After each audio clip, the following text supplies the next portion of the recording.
get some time for some more people to come in. Let me know in the chat if y'all can hear me. I sound good? Let me know in the chat.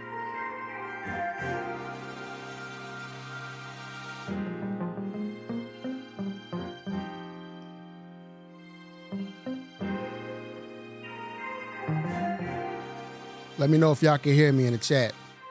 Last show I did a whole show and nobody could hear me. So I had to do it again.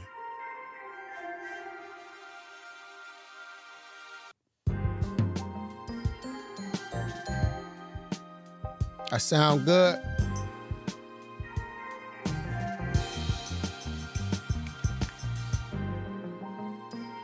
All right, cool. Bet.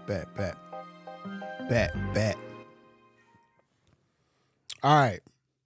What's up, my people? What's going on, my people? All right, so look, I've been very inconsistent with this channel, with my platform, and I gotta do better. So I'm gonna try to stick to this schedule here every Friday at 5 p.m. Every third Saturday. Yeah, every third Saturday of the month at 6:30. We're gonna keep that going with all this math with brother Akil. And we're just gonna keep that going, all right? But we're gonna get into, started out 2025 with a bang, y'all. Started out 2025 with a bang. Let me give a shout out. Let me give some shout outs real quick. Let's see who we got here. And as you can see on the bottom left hand, you guys want to call in, okay? Greetings, Ashe Academy. How you doing, sis? How you doing? General.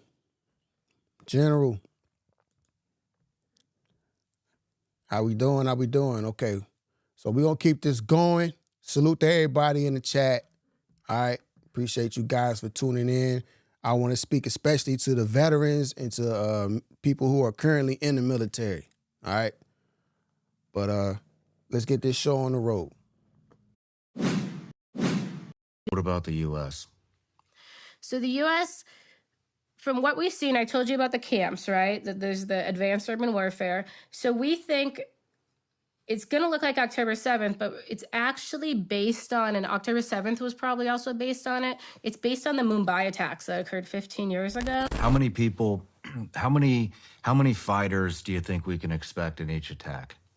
Well, the 1,000 is all of them. So we're calling it's an Al-Qaeda planned attack, but within those 1,000 terrorists, some of them are ISIS because they want ISIS to be blamed. I think the more of the fighter types are going to be ISIS because then if they're caught, then they talk, I'm ISIS. I think more of the suicide bombers are going to be Al-Qaeda.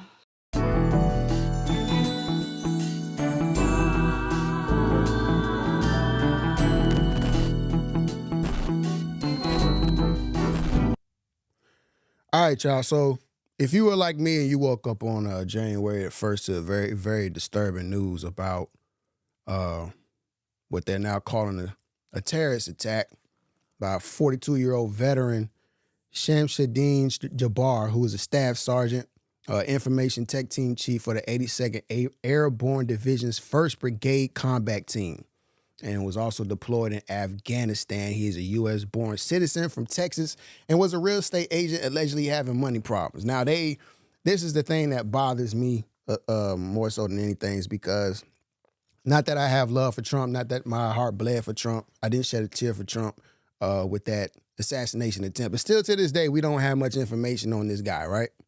How many months later? But the very next day, or the same day, we were finding out all these things. He graduated from Georgia State University in 2017. He was in danger of foreclosure and business was deep in debt according to divorce records. Had a temporary, he was $28,000 behind on child support. Had a temporary restraining order from his estranged wife. I mean, the death total I think is still at 15. I've seen 15 and 35 injured. I've seen 15 and 25 injured. including 2 police officers who were injured before being killed.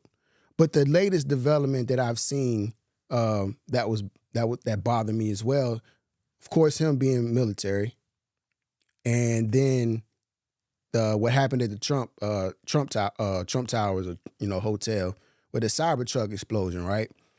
37-year-old Matthew Livelsberger, who apparently died from a gunshot wound to his head. They say it's self-inflicted. Highly decorated Green Beret.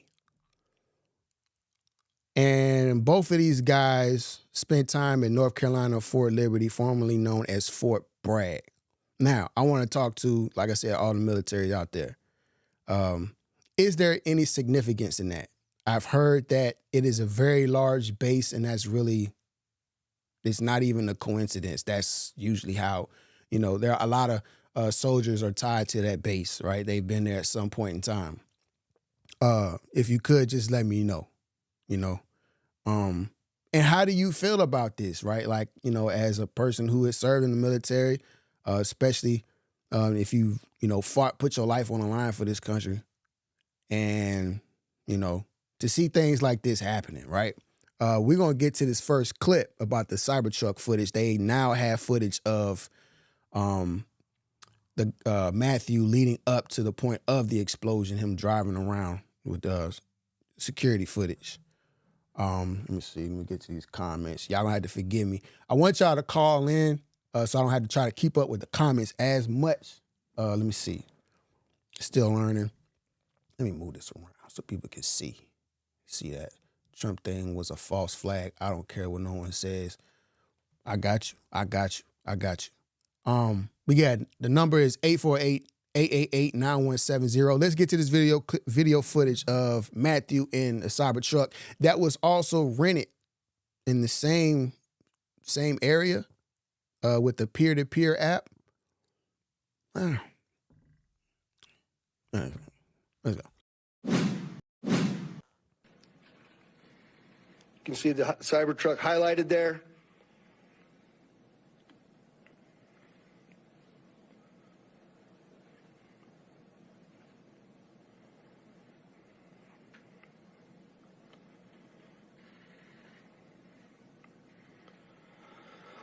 So through extensive surveillance video, we were able to track him leaving there, and we know that he went to several different places along Las Vegas Boulevard, and he spent some time in a parking lot of a business near Flamingo and Las Vegas Boulevard. We then have a video of the truck pulling back onto Las Vegas Boulevard from the Sands.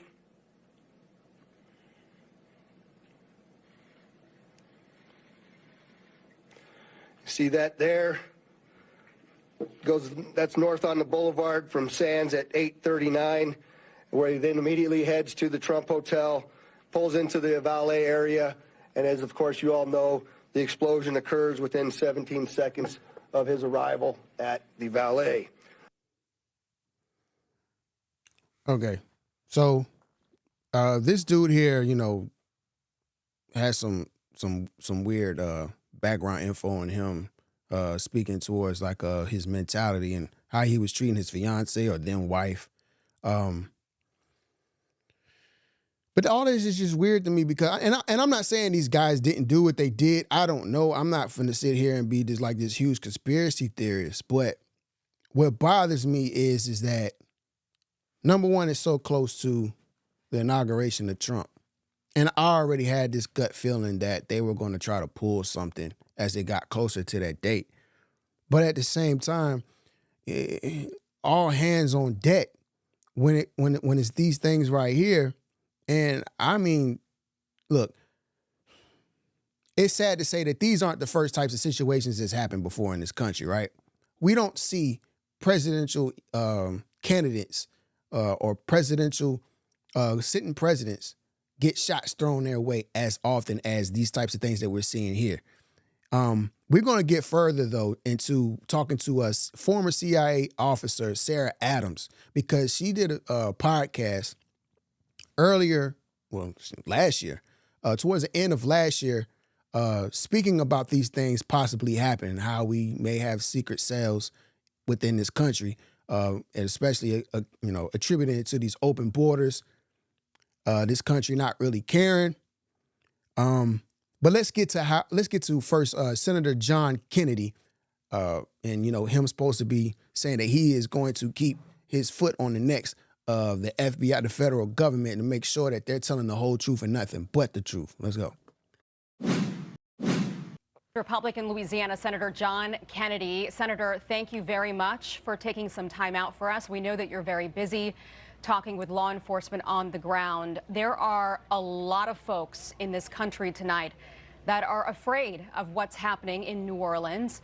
And I know that you're trying to get answers tonight as police search for other potential suspects, possible co-conspirators tonight. By all accounts, with this new surveillance video we have now, with what we're learning from police, this sounds to be some sort of sleeper cell, a terrorist cell on U.S. soil. Is that what you're hearing? Well, there's a fine line between anger and grief, and I'm pretty much straddling that line right now. If you don't believe in objective evil, all you need to do is go walk about 30 or 40 yards that way.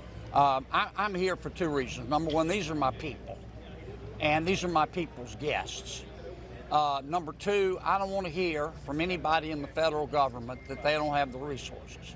Now, the White House, the FBI, Justice, Homeland Security are in charge now. We're cooperating with them.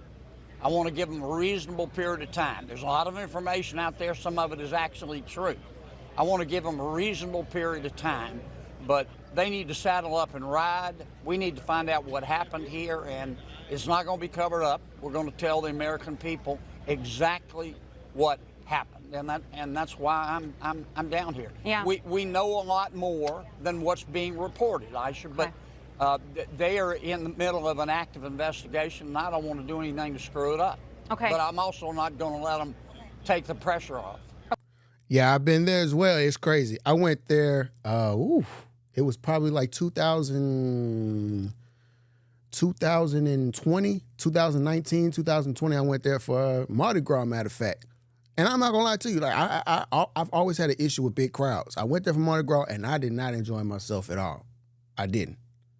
This is not Bourbon Street has never been considered a safe area anyway, because it's so close in proximity of, like how you can go to Miami, you go to South Beach, and you're a good enough ways away from, certain areas to where, you'll be all right.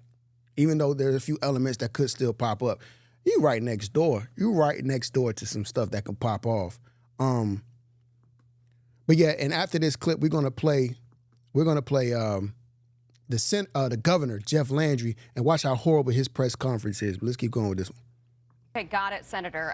You did promise transparency earlier in the press conference that you took part in this afternoon. Are you getting the sense that the FBI had been tracking this suspect, or are you getting the sense that they perhaps somehow missed this? I can't answer that. I can't answer that, but I shouldn't. I'm going to say it again, Aisha. We're giving the FBI and Homeland Security a reasonable amount of time to do their job. And by God, they're going to do their job, and they're going to catch these people. Is the we're FBI going to know a whole lot more in the next 4 to 8 hours. Senator? Yes, they knew about him. I saw that he was on their radar. Matter of fact, Biden said that they knew hours before. That's the crazy part. The president of the United States. Maybe he wasn't supposed to say that. Maybe Sleepy Joe wasn't supposed to say that, but he said that the FBI was on to this dude hours before this happened. Is the FBI being transparent with you? You never know. You just never know what they're not telling us. But I know how to probe pretty hard and get the information. I'm not interested in placing blame or saying who was right or wrong. I just want to catch these sons of bitches who did this.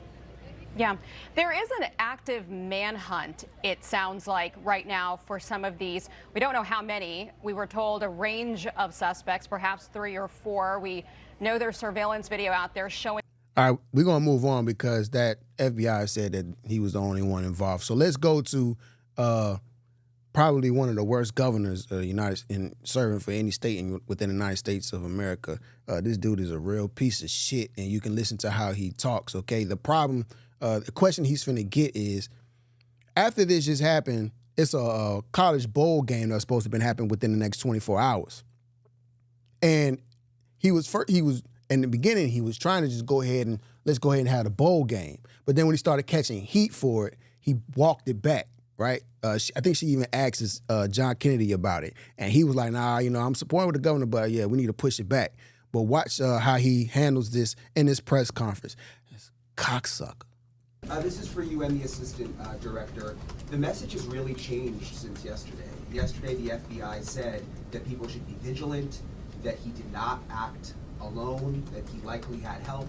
And now you're coming out the very next day and saying he was a lone wolf, everything is safe, the game moves on, everybody had a good time.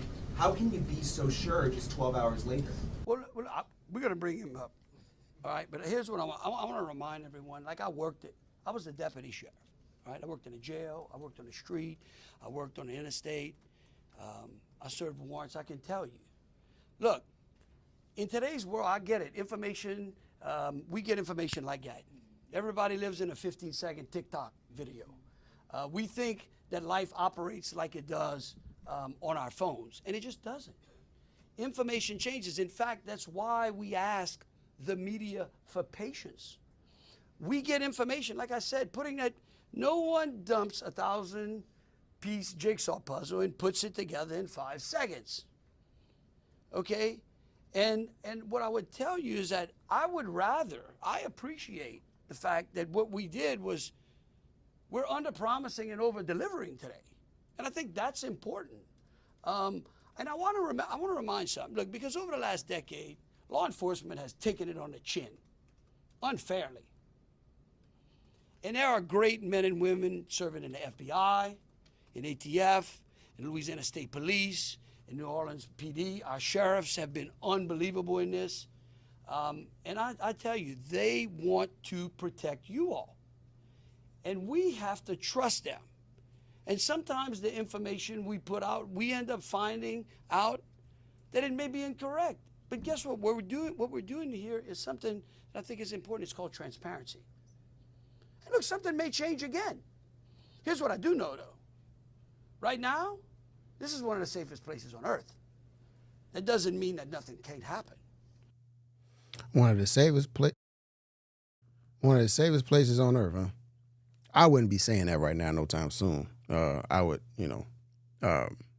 but let's get into Shamsud-Din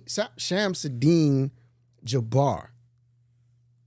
This is just very weird to me. Maybe, I just need to be enlightened on some things. Like I said, that's why I wanted to talk to military, veterans, and current military. I understand the importance of what Trump was saying when it came to our borders, right? I understand. I totally understood it. There is no telling how many people are over here right now as we speak. Now, I'm not saying go to your local gas station and, put pressure on, Akbar or whatever at your local gas station at your mom and pop spot. I'm not saying that, you know what I mean? I think, just be careful. But it's very scary because when you see somebody like this dude here, when I read the report before they even showed this man pictures and I seen shit, Shamsud-Din Jabbar, I was like, God damn. Yeah, it made me immediately think of 9/11. I'm like, God damn. What the hell these motherfuckers? Southern border. It's got to be the southern border. And then when you learn is this dude, I was telling my wife, I said, man, this dude looked just like he could pass for me. Like, and listen to how he talks. Like I said, born and bred. They're trying to link that, his financial situations and his hardships is the reason why he started getting into the ISIS situation and, was an ISIS supporter. I still don't understand how you make that connection. I really think this man has been turned for a minute. And I don't think it had anything to do with his financial status, but I could be wrong.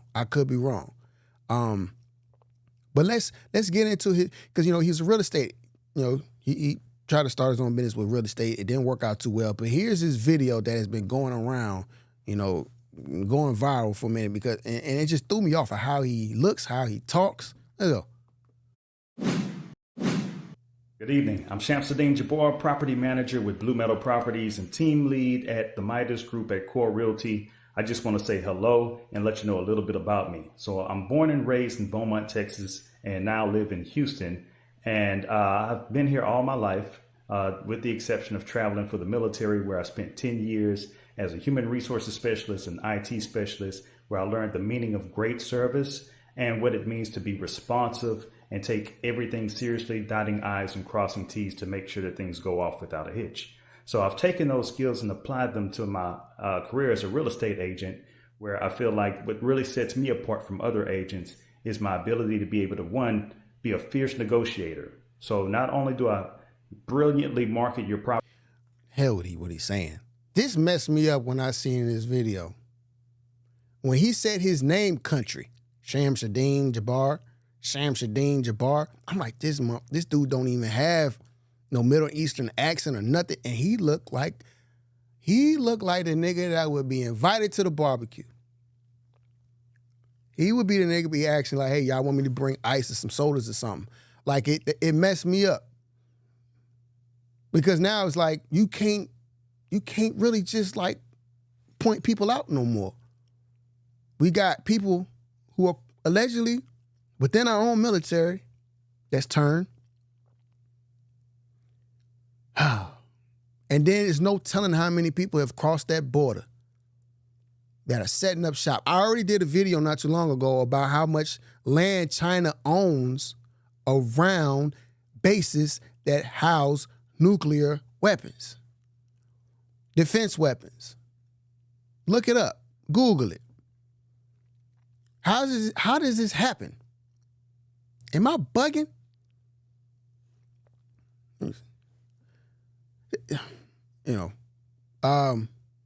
I really don't. This just bothers me. So we're gonna play this next video. This is former CIA officer Sarah Adams. All right, she's on a podcast and she's saying some things that really bother me because if she is willing to go on a podcast in a capitalist society, I agree with you. Sarah, Adams, if she's really former CIA officer and she's going on a podcast and saying these things that she's about to say, she basically said that because like I said, this podcast, this episode was shot before January 1st. It's not her saying it after the fact. She was saying it last year, predicting something like this would happen in 2025 and not continue, right? But what really bothers me is that, you got a lady from former CIA on a podcast talking about these things, and you find out that they knew about Shamsud-Din Jabbar hours before it, and it's like, are you trying to keep Americans safe? Are you trying to keep American citizens safe? Do you actually care about the American citizens? I mean, let's play and let's listen to what she's saying, okay? Check this out. This is crazy. I just want to clarify. You are 100% certain that there are 1,000 plus Al-Qaeda trained fighters within the United States borders. Al-Qaeda says they trained and deployed 1,000 for this attack. First off, I think there's more than 1,000 Al-Qaeda members in the United States. But for the Homeland attack, that number is based on what Al-Qaeda is saying, so they could exaggerate it. However, they did have about 1,400 in the Hamas attack, so the number is not off from what they did in the first round of attacks. How old is this information? I mean, it's ongoing. So the training's already done, right? So all the training info is now old because they trained all the Homeland attackers, if that makes sense. So like next week, you're not going to get info of a Homeland attacker probably at a terrorist camp because it's already done. So it's been over a year. It's been a year. Because this was a continuation. So they planned October 7th first, and then they rolled into planning this after. I mean, I don't think we're prepared for anything that's coming. Right. We're not. mean, do we have any preparations at all? I mean, from what I've seen, we have no preparations. We're going to get into more about the funding of Taliban. I mean, we're funding our own demise here. I mean, have you seen any positives? Is anybody doing anything? No, and actually, Al-Qaeda makes a joke out of the fact that they move the money we give to the Taliban to the camps that train the homeland attackers, right? So it's almost like an insider joke, like, yes, we are forcing America to fund their own attacks. So that is the plan, too, that the money will go back to us and our government. And then that makes Americans also look at our government like it's an inside job. You knew it. What about the U.S.? So the U.S., from what we've seen, I told you about the camps, right? That there's the advanced urban warfare. So we think it's going to look like October 7th, but it's actually based on, and October 7th was probably also based on it. It's based on the Mumbai attacks that occurred 15 years ago. What happened there? Before we dig into that. Yeah, it was basically a terrorist group, Lashkar-e-Taiba. They did a number, it's called swarming attacks. They did a number of attacks in New Delhi, at a hotel, the Taj Mahal, I believe it was called, at like basically the train station, etc. The interesting thing about it, and this is why they're going to employ it now, is those terrorists were given kind of like latitude. One, they could change the location they were attacking, and they could change the modus operandi they were using. So, for example, when they went into the train station, it was supposed to be a bombing. When they got in there, they said, wow, we can kill more people just shooting them than putting the bomb together, and they shot them. Another thing that they did is in real time, information was being passed to them. So when they were in the Taj Mahal, they were being told what was on the press and what the police were doing, and they changed basically some of their movements. How many people, how many fighters do you think we can expect in each attack? Well, the 1,000 is all of them. So we're calling it, it's an Al-Qaeda planned attack, but within those 1,000 terrorists, some of them are ISIS because they want ISIS to be blamed. I think the more of the fighter types are going to be ISIS because then if they're caught, then they talk, I'm ISIS. I think more of the suicide bombers are going to be Al-Qaeda. I think these attacks will happen simultaneously throughout the United States, or will they be one day here, next day here, another one over here next week? So they want them coordinated. I don't know if coordinated means all at the same time, or if coordinated means we do it Monday, we do it Tuesday, we do it Wednesday, we do it Thursday, we do it Friday, just do 5 straight days. So, but they want to coordinate it. What kind of places do you think they're going to target? So this is what's complicated. So Al-Qaeda's preference, as you can imagine, is symbols of the U.S. or anything that causes economic damage, right? So capital is a great symbol. I feel like bridges or any kind of public transportation always matters because it puts costs against us and it causes fear.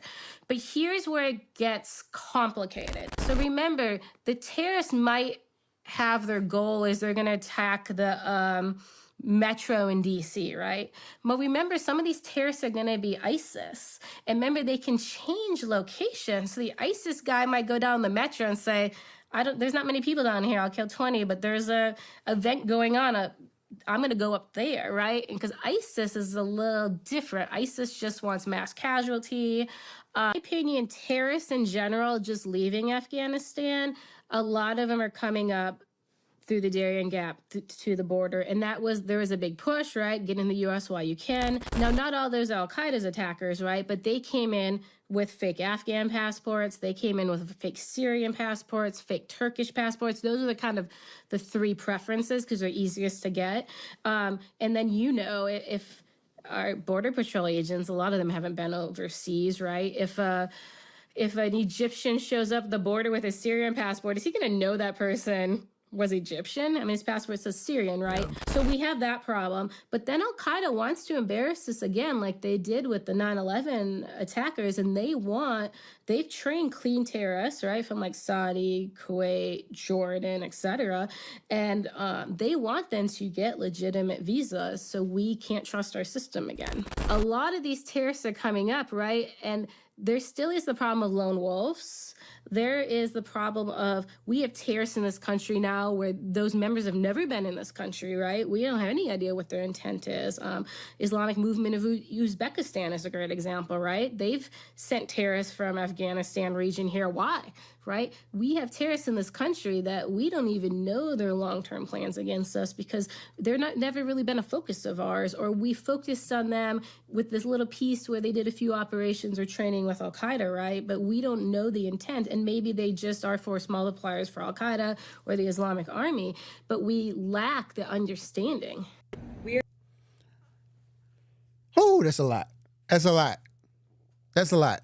This video right here is, you know, as it reads, right? Jenny Taylor. She's walking through Shamsud-Din Jabbar's Texas home. Commander Nick, you served. You've been out there in the thick of it, in the thick of things. Real deal, Holyfield.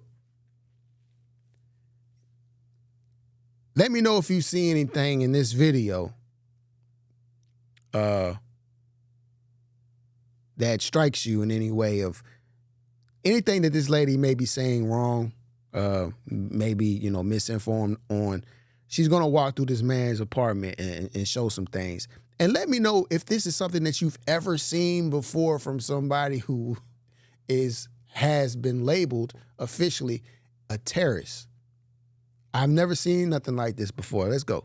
Here inside the New Orleans terrorist home, you can see that it's been clearly destroyed, the door at least, from the FBI raid yesterday. But if we walk through the home, we see some signs of what he was up to. He had this work area here, lots of different chemicals splayed around, and different electronics. This is, again, a work setup. Left receipts, just very unkempt in here. If we go over here, actually, you can see the Department of Justice documents here, the search warrant, and the property that they... Have you ever seen this before? This is weird.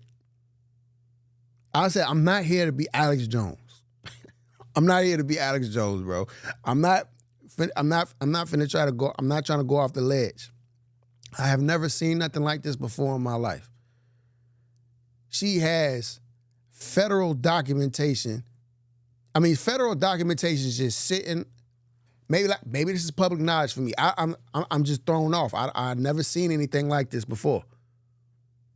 All right, let's go. Recorded here, which seems to be a lot of chemicals. Again, just left in disarray. There's a bedroom back here, and what appears to be his collection of religious materials, his Qurans, an open Quran with a passage there, as well as even the Bible here, but mostly books on Islam, and his prayer rug just to the left of me here. And if we go back, there's another bedroom here. You can see he left all these belongings, contact lenses, personal belongings, his bathroom. This seems to be some sort of workspace, again, with other chemicals. Commander Nick, what is this right here? What does that look like to you? I see a digital scale over there. What do you think he was doing over there? I think she said something to the effect of maybe that's where he, you know. Yeah, she's saying it's the search warrant. I'll go back just to make sure, make sure, you know, we're doing this right. Let me see. I'll go back. Let's see. Where we at? Okay. Let's see. Very unkempt in here. If we go over here, actually, you can see the Department of Justice documents here, the search warrant. Search warrant. Search warrant. Brother Nick, have you ever seen a search warrant of a goddamn terrorist just sitting on the island? Have you ever seen that? It threw me off for this chick doing a damn tour of this man's spot. Search warrant. That's it. I have never seen that before in my life. Never. That's what I'm saying, man. Something just, it just ain't sitting right with me. It just ain't sitting right with me. It's just not. Why does she have access? Exactly. Why does she have access? I have no idea why she has access. On top of, this is still an investigation that's supposed to be going on right now. This is still an open investigation. 1 minute, the lady, I think it was the mayor of New Orleans saying that this, oh no, it was an FBI agent, a black lady saying that it wasn't a terrorist attack. And then now they're saying it was a terrorist attack. Then they're saying there was other people involved. Then they're saying there's not other people involved. Then they're saying, oh, it was some devices placed with other, by other people that they're trying to figure out. They're like, oh no, they wasn't devices. They were non-lethal or whatever. What do you mean non-lethal? Non-lethal. So they place a device. So you saying it's not? I'm confused. I'm confused. And yes, I don't know why this chick has access. New York Post. Not BBC News. Not 60 Minutes. New York Post. And she's walking this place. And that's the other thing too, right? She's walking this man's apartment. I guarantee you this was rehearsed. I guarantee you they told her what to point out. I guarantee it. They went back to his house. Hold on, let me put this up. They went back to his house today. So why is she walking around an active crime scene? Exactly. It is an active investigation, an open investigation. And she's just pointing things out in this man's place. Is this his place? Did he ever live here? Are these his things? And again, I'm not here saying this man didn't do what he did. I do not have the evidence to support nothing like that. It is just, this is the quickest I've ever seen some shit like this be nailed down and want y'all to believe beyond a shadow of a doubt. It was Shamsud-Din Jabbar, who is the terrorist, and this nigga was born and bred in America, served in the military, but you can't tell me what turned him. You can't tell me when he turned. You don't have no information on that. But you know this man's legal issues with his two ex-wives, how he was battling the court over back child support of $28,000. You said that his real estate business was $16,000 in debt. What else they said? Oh yeah, I don't know if it's the same wife that's suing for child support or his second wife that has a restraining order against this dude where he can have no contact with this woman at all. It's just weird. And have any of them said anything? Like, does this dude have any family or friends? He was born and bred in Texas. Has any family members or friends said anything? It's just mighty strange to me that these types of people don't have no family or no friends. I'm sorry. There are serial killers who are invited to the neighborhood barbecues, and people in the neighborhood would never have thought that this dude was or female was a serial killer. And they got relationships, they have friendships, and this guy don't have nobody. I'm sorry. I might be tripping. Let me calm down. It's just, let's keep going. And the property that they recorded here, which seems to be a lot of chemicals, again, just left in disarray. There's a bedroom back here, and what appears to be his collection of religious materials, his Qurans, an open Quran with a passage there, as well as... So he got a brother. Okay. All right, it's news to me because I've been scouring, I'm surprised I missed that. I've been scouring, Brother Nick. I've been trying to, make sure nothing popped up right before I did this, where I got to walk back anything. Okay. I'm gonna look for that. Yeah. Could you send that to me so I can see? Well, why ain't that showing his face though? That's what I'm talking about. Why ain't that showing his face? That's crazy.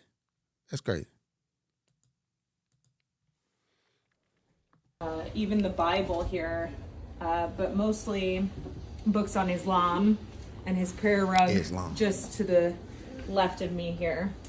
And if we go back, there's another bedroom here. You can see he left all these belongings, contact lenses, personal belongings, his bathroom. This seems to be some sort of workspace, again, with other chemicals here. The light's still on, some kind of... That looked like a digital scale. I don't know. Brother Nick, what is this? What would you, if you had to guess, what station, what do you think he was doing here? What do you think he was doing here? Is that where he worked on his AR at? They say he had, explosive devices. Is this where he? This one. Oh, hey, look here. Station set up here. We're not really sure what that was for. In what we can assume was also a bedroom. You can see clothes left here, and just a sign that. Look at this shit, man. Look at this. What's that? Jahid? What do they call that? The scarf. Just gotta hang it up, huh? This man bought a portable closet hanger system for his shoes. I'm bugging. Maybe I'm bugging. Someone was here up until those last few moments when neighbors said he left just before the New Year's holiday, saying he was done with his lease. It was up and he was on his way to New Orleans where he would live there. Didn't take any furniture because he said his new home would be furnished. That's all we know so far.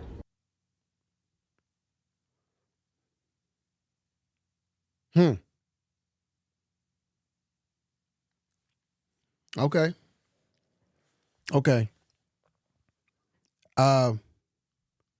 Let me ask y'all, what do you think that there will be any more information given out?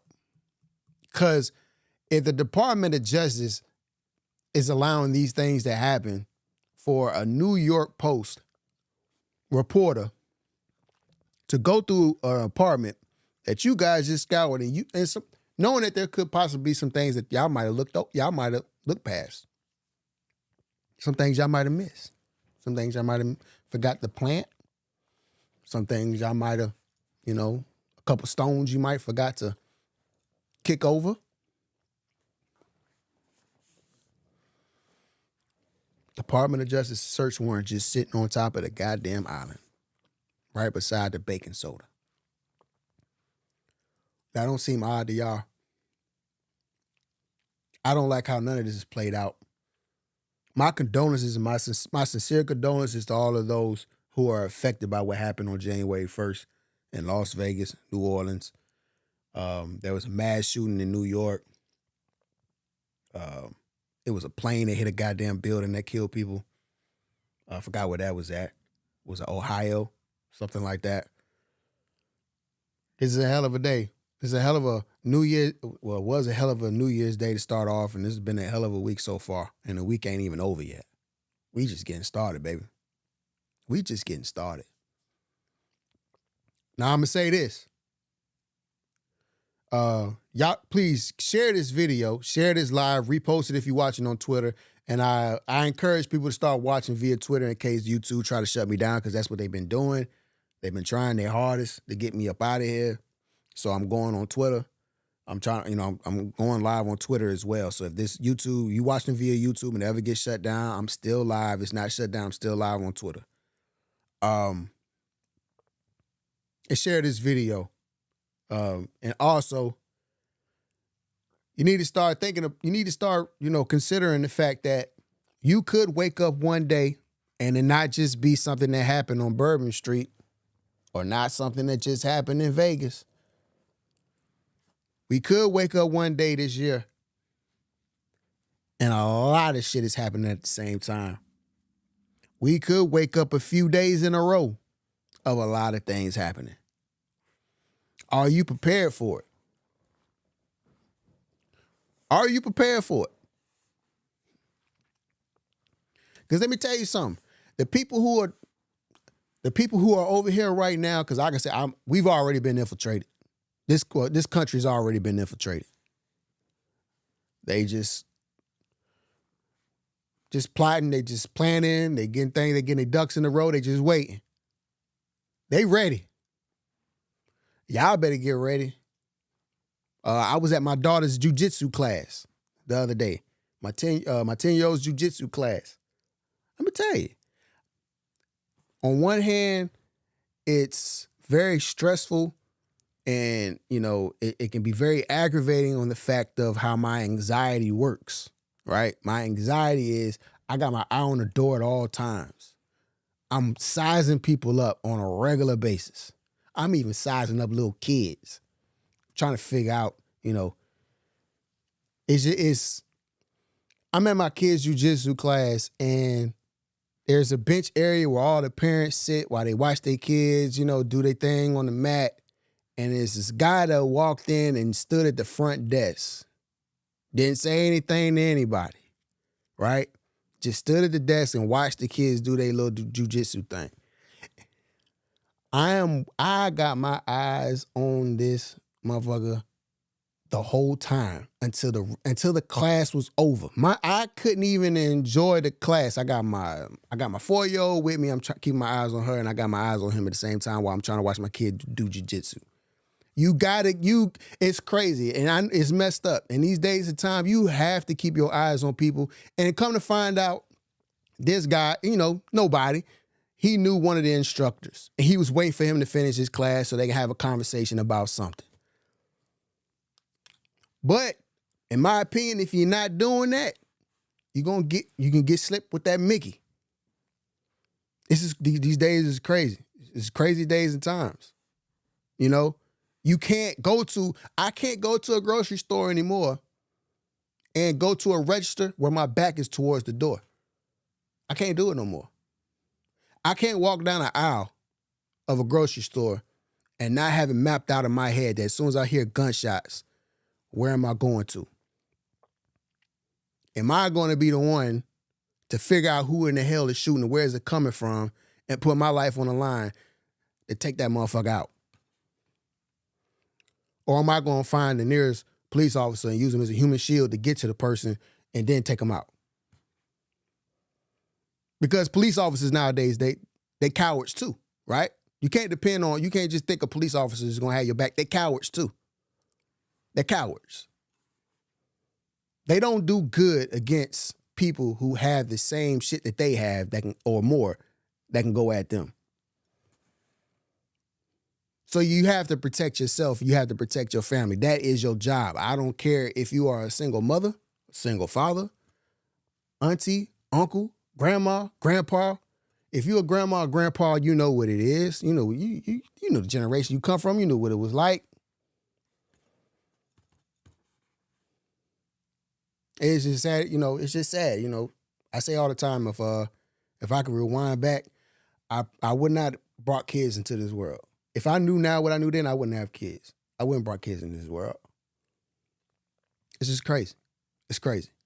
I wanted, you know, somebody from the military to call in, man, and you know, just let me know, like, as a person in the military, you know, veteran or current military, like, how does this make you feel when you see allegedly 2 military guys, American-born, American-bred, back-to-back,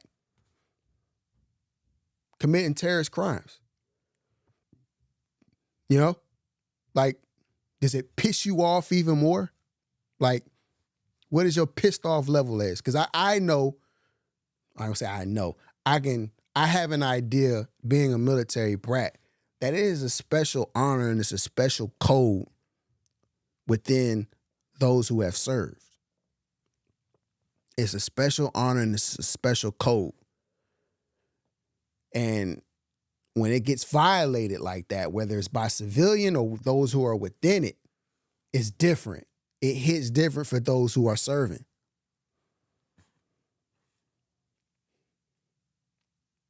Yeah, Uvalde, Buffalo, cops are cowards, man. Cops are cowards. They've been cowards they've been cowards since their existence. And they're always going to be cowards.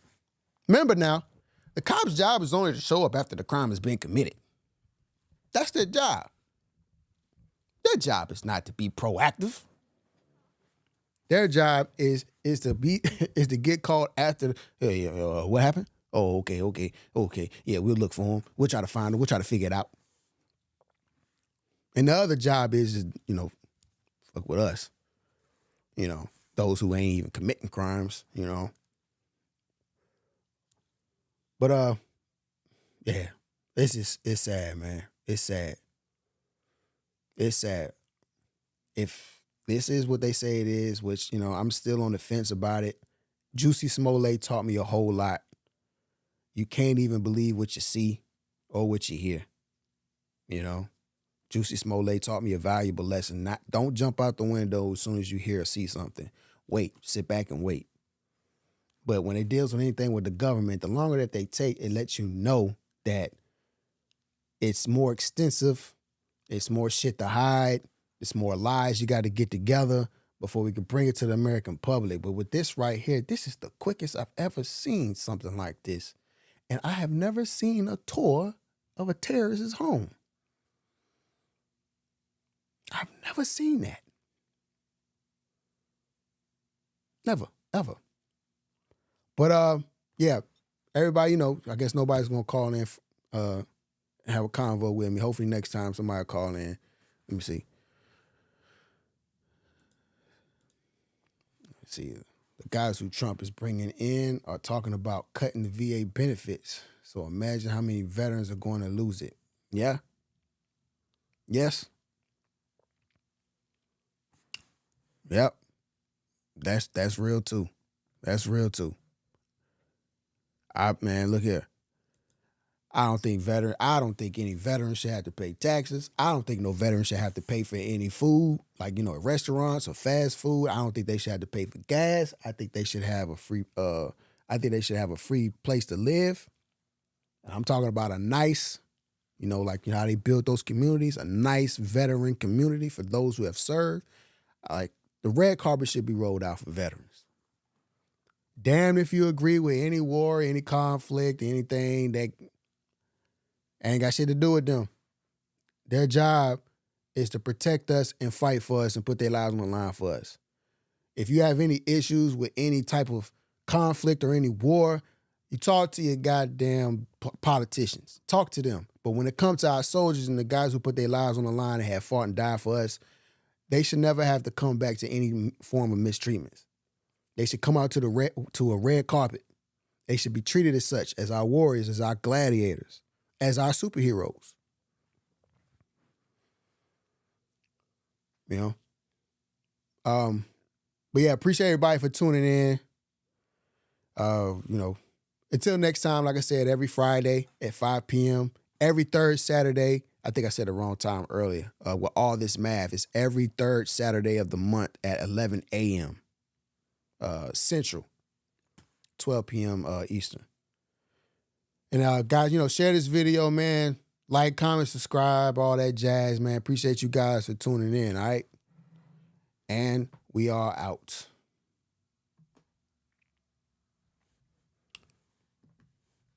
Oh, let me see. I guess we're not out. Hold on.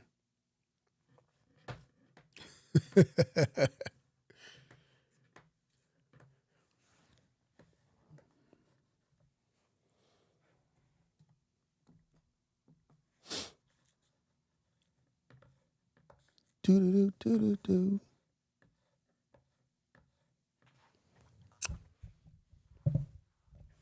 See, it's the government messing with my shit. It's the government messing with my